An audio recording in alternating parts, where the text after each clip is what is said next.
Pinapakadelikado ha. Kasi may bus dyan.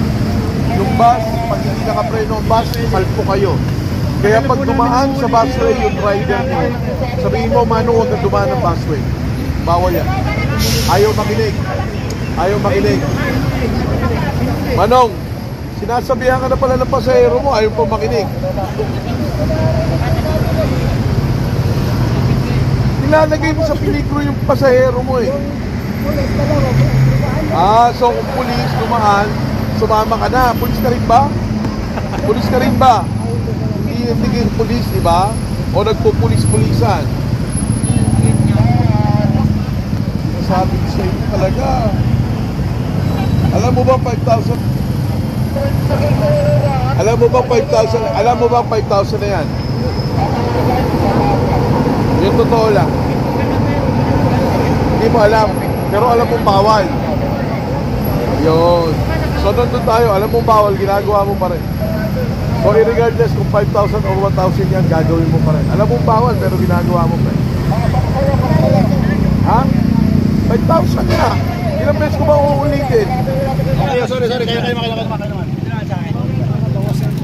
Hindi ba niya no eh.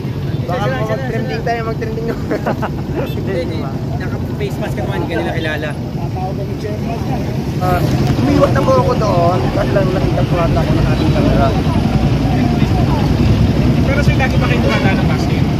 Hindi na naman. Ngayon lang ata, ito lang yung nagmamadali ako. Saan po kayo papunta? Sa Katipunan base mo ako papasok. Thank you. Napadala ako, nagmamadali ng konti. Saan pangalan na siya? Ronel. Nakila. Pero alam mo yung first day ngayon? Hindi po eh. Paano kayo? Hindi ko alam. Wala naman po kasi ano sa amin. Violation ko na, sinasabi mo. Ay, sorry. Paano kayo papatawag ka ni Chairman? Okay lang?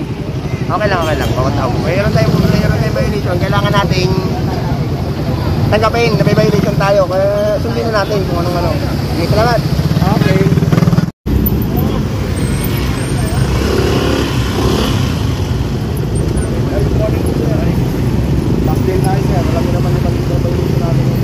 Alam nyo ba 5,000 na yan? Hindi nyo alam. Pero alam nyo bawal dumaan sa busway. Alam nyo.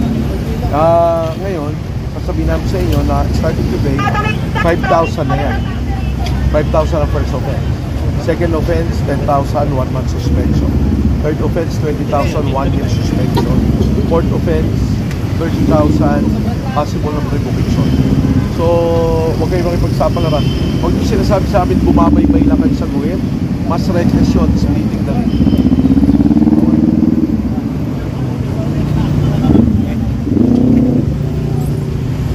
Sir, di nyo alam na bawal na? Or mataas na yung multa? Ha? Di nyo alam? Sir,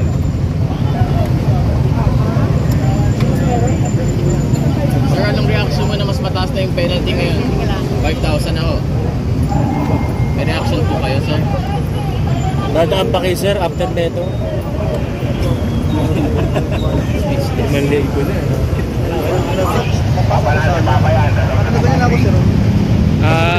Nahuli. Ano 5,000 daw yan, sabi. Simula ngayon 5,000 na. Sir, bilang motorista may hiling sana kayo na minsan pagbigyan o ano ba? Alam ko sir na sir bawal kaso yung nag-ano lang ako ng linya papasok sa para mag-change din lang. Oo. Baka may may hiling kayo sa kanila pagbigyan o ano ba? Baka pwede pa kayo usap sir na bawasan yung Pwede raw babaan.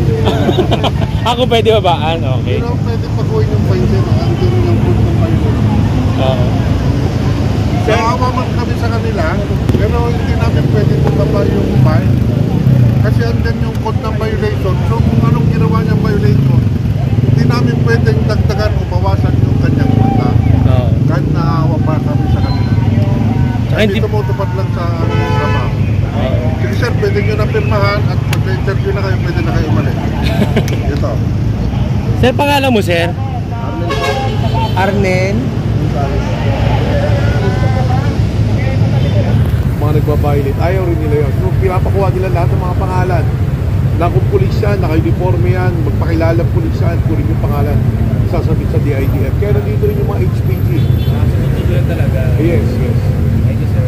Well, tatlo po yung talagang otorisado. Unang-una nga po yung mga buses sa bus carousel, emergency vehicle, at clearly marked government vehicles. Meaning, red plate po siya, may marka kung anong ahensya ng pamahalaan